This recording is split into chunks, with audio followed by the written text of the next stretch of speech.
হে যুবকেরা, হযরতে আবু বকর সিদ্দিক হুজুর বসে আছেন, হযরতে আলী মুর্তজা কারামাল্লাহু ওয়াজহু এলেন। তাহলে কে কাকে সালাম দেবে? আল্লাহর নবী 1450 বছর আগে কে কাকে সালাম দেবে সেটাও জানিয়েছেন। ঘুম থেকে ওঠা থেকে ঘুমাতে যাওয়া পর্যন্ত যা কিছু আপনি করবেন সব কিছু নবী আমার জানিয়ে দিয়েছেন। সবের মধ্যে বিজ্ঞান বাস্তবতা আছে। এর আগে আমি অনেক বলেছি, সব কিছু পাঠ পাঠ করে বলার চেষ্টা করেছি। সালাম কে কাকে দেবেন সেটাও নবী আমার বলেছেন। মাথাটা কেমন করে আঁচড়াবেন, হাদিসের একটা অধ্যায় আছে, বাবুত তারাজ্জুল, খুলে দেখবেন মাথাটা কোন দিক থেকে আঁচড়াবেন, কিভাবে আঁচড়াবেন সেখানে লিপিবদ্ধ আছে। পোশাকটা কেমন পরবেন, কিরকম পরবেন ভাই আমার, কোন দিক থেকে পরবেন, হাদিসের একটা অধ্যায় আছে ভাই আমার, কিতাবুল লেবাস খুলে আপনি দেখলেন সেখানে পেয়ে যাবেন। হে তরুণ যুবকেরা, পেচ্ছাপটা আপনাকে বসে করতে হবে। 1450 বছর আগে নবী বলেছেন ভাই আমার, পেচ্ছাপ করে পবিত্র না হওয়ার কারণে আর চগলখড়ি করার কারণে বেশিরভাগ কবরের আযাব হয়। পেচ্ছাপটা বসে করার কথা নবী বললেন। 1450 বছর হয়ে গেল আজকের যুগে, বিজ্ঞানের যুগে, গবেষণার যুগে। 1450 বছর আগে প্যাথোলজি ছিল না, আল্ট্রাসাউন্ড ছিল না, ইউএসজি মেশিন ছিল না, ইকোকার্ডিওগ্রাফি ছিল না, কোনো যন্ত্রপাতি ছিল না। কিন্তু আজকের যুগে, সোশ্যাল মিডিয়ার যুগে, ইন্টারনেটের যুগে ভাই আমার গবেষণা কেন্দ্র তৈরি হয়েছে, নাসা আছে, ইসরো আছে, প্যাথোলজি আছে। হে তরুণ যুবকেরা, তারা বলছেন নবী যে বলেছেন বসে পেচ্ছাপ করতে, এটা স্বাস্থ্যের জন্য অনেক উপকার। বসে পেচ্ছাপ করলে ইউরিনাল ড্রাম আছে শরীরের ভিতরে আমাদের, এ নিয়ে বলতে গেলে অনেক সময় লাগে, বলতে পারবো না। ওই ড্রামে পেচ্ছাবের থলিতে শরীরের অতিরিক্ত প্রেসার পড়ে, এর ফলে পুরো ইউরিনটা স্মুথলি ক্লিয়ার হয়। গবেষণায় বলছে এটা আমাদের জন্য স্বাস্থ্যের জন্য উপকার। আর দাঁড়িয়ে পেচ্ছাপ করলে পুরো শরীরের প্রেসার, অতিরিক্ত প্রেসার না পড়ার কারণে ইউরিনাল ড্রামের ভিতরে 2-1 ফোঁটা ইউরিন জমে রয়ে যেতে পারে, মেবি হতে পারে। আর দীর্ঘদিন ধরে পেচ্ছাপ জমতে জমতে এক সময় সেটা স্টোনে পরিণত হতে পারে, পাথর হতে পারে। এই জন্য বলে না পেচ্ছাবের থলিতে পাথর হয়েছে। ভাইরা আমার, এই যে বসে পেচ্ছাপ করা স্বাস্থ্যের জন্য উপকার, অবাঞ্ছিত বায়ু শরীর থেকে বেরিয়ে যায়। 1450 বছর আগে আল্লাহর নবীর থিওরিকে আজকের যুগের গবেষকরা, মেডিকেল ভাই আমার গবেষক, স্বাস্থ্য বিশেষজ্ঞরা তারা আল্লাহর নবীর কথাকে অ্যাকসেপ্ট করছেন। জোরে বলুন সুবহানাল্লাহ। সব কিছু নবী যা বলেছেন, ডান দিকে কাত হয়ে ঘুমাও, এর মধ্যে সায়েন্স আছে। বসে পানি পান করো, চেটে পুচে খাও, হ্যাঁ কি বলবো, যা বলবো সবের মধ্যে নবী যা শিখিয়েছেন, সব এই সবের মধ্যে সায়েন্স আছে, বিজ্ঞান আছে। কিন্তু মুসলমানের যুবক এগুলো নিয়ে আমরা অনেকে গবেষণা করি না। যদি গবেষণা করতাম তাহলে নবী পাকের আখলাক নিয়ে চলতাম, রাসূলের চরিত্র নিয়ে চলতাম। অহমিকা, তাকাব্বুরি আমার আল্লাহ কোরআন মাজিদে জানিয়ে দিয়েছেন, ইন্নাল্লাহা লা ইউহিব্বুল মুতাকাব্বিরিন। আমার আল্লাহ তাআলা অহংকারীকে পছন্দ করেন না। মাটির মানুষ হয়ে যান, আপনি কিছু নয়। আমার নবী এমন ভাবে জীবন যাপন করতেন ভাইরা আমার, লোক দেখানো ছিল না, সেটা আর্টিফিশিয়াল নয়। এখন কিছু মানুষ আর্টিফিশিয়াল কিছু কাজ করার চেষ্টা করে, ওটা আপনার জীবনে অ্যাপ্লাই করুন, বাস্তবায়িত করুন। আর্টিফিশিয়াল করলে কোনো লাভ হবে না।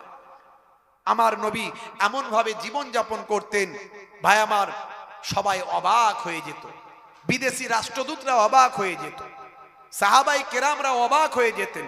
সাহাবাই কেরামরা সেখান থেকে শিক্ষা লাভ করেছিলেন।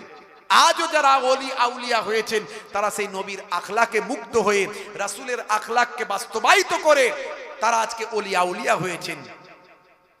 সবসময় হাসি হাসি চেহারা করে রাখুন, ভয়ঙ্কর চেহারা করবেন না। গাম্ভীর্য ভাব একটা, কেউ না আমার সঙ্গে কথা বলার সাহস পায়, এটা ইসলাম অ্যাকসেপ্ট করে না। আমার নবীর সামনে কথা বলার সাহস ছিল একটা বাচ্চা ছেলের, আমার নবীর সামনে কথা বলার সাহস ছিল একজন বৃদ্ধ মানুষের, একজন গরিব মানুষের। আর আপনার সামনে গরিব আসতে ভয় পায়, বাচ্চা আসতে ভয় পায়, বয়স্ক মানুষ আসতে ভয় পায়, তার মধ্যে আপনার মধ্যে কমজোরি আছে, ভাবতে হবে। আপনি যত বড়ই নামাজি হন না কেন, রাসূলের আখলাকের আপনার ক্ষেত্রে কমজোরি আছে, কমি আছে। সালাম দেওয়া সুন্নত, জবাব দেওয়া ওয়াজিব। হযরত আলী মুর্তজা কারামাল্লাহু ওয়াজহু এসে হযরত আবু বকর হুজুরকে সালাম দিলেন না। যে আগন্তুক সে এসে সালাম দেবে, একজন ব্যক্তি অধিক ব্যক্তিকে সালাম দেবে, আরোহী ব্যক্তি উপবিষ্ট ব্যক্তিকে সালাম দেবে। নবী সব সিস্টেম শিখিয়েছেন কে কাকে সালাম দেবে। খদ্দের দোকানদারকে সালাম দেবে, অর্থাৎ তিনি আসছেন, বুঝতে পারছেন? যে আসবেন সে সালাম দেবেন।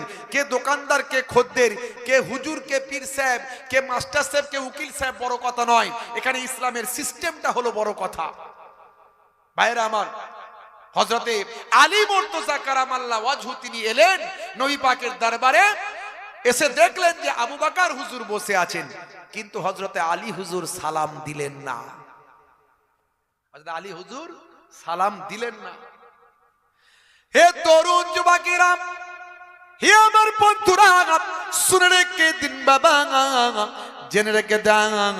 হে মুসলমান, একটু লক্ষ্য করুন। হযরতে আবু বকর হুজুর অবাক হয়ে গেলেন।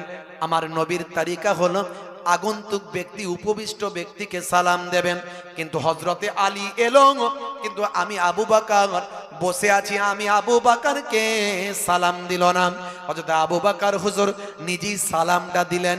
হে তরুণ যুবকেরা, হে আমার মুরব্বিয়ানেরা, আল্লাহর নবী হুজরা মোবারক থেকে যখন খানকায় এলেন, যখন বেরিয়ে এলেন মসজিদে নববীতে, হে তরুণ যুবকেরা, হে আমার মুরব্বিয়ানেরা, হযরতে আবু বকর হুজুর আল্লাহর নবীর কাছে কমপ্লেন করলেন, অভিযোগ জানালেন, ইয়া রাসূলুল্লাহ, হাবিবাল্লাহ, আপনারা আলী আমার পরে এসেছেন, আমি এখানে উপবিষ্ট আছি, কিন্তু হযরতে আলী আমার পরে এসে আমি আবু বকরকে তিনি সালাম দেননি। হে তরুণ যুবকেরা, আল্লাহর নবী বললেন, বাবা আলী কি ব্যাপার? আমি রাসূলের তরিকা হলো যে আসবে সে উপবিষ্ট ব্যক্তিকে সালাম দেবে, তুমি আবু বকরকে কেন সালাম দাওনি?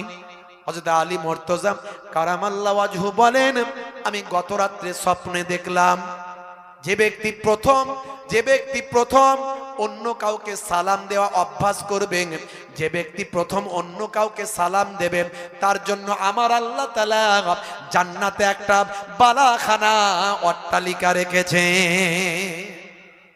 আমি চিন্তা করলাম, আমি যদি আগে সালামটা দিই তাহলে আমার জন্য আল্লাহ অট্টালিকা দেবেন, কিন্তু হযরতে আবু বকর তো পাবেন না। তাই আমি ইচ্ছাকৃতভাবে যাতে হযরতে আবু বকর জান্নাতে অট্টালিকা পান, বিল্ডিং পান, তার জন্য আমি নিজে সালাম না দিয়ে তাকে সালাম দেওয়ার সুযোগ করে দিলাম। জোরে হবে না ভাইরা আমার? সালাম আগে দেওয়ার চেষ্টা করুন, সব সময় আগে দেওয়ার চেষ্টা করবেন সালাম। এখন আমরা হয়ে গেছি উল্টো। আমি ছোট হুজুরের নাতি, পিন্নগরী হুজুরের পোতা, আমি মনে মনে ভাবছি, আরে আমি কেন সালাম দেবো? মুরিদ ভক্তরা আমাকে সালাম দেবে না, আমি শুধু সালাম নেবো। বুঝতে পারছেন? ইমাম সাহেব মনে মনে করছে মুসল্লি আমাকে সালাম দেবে, দোকানদার ভাবছে খদ্দের আমাকে সালাম দেবে, ডাক্তার ভাবছে পেশেন্ট আমাকে সালাম দেবে।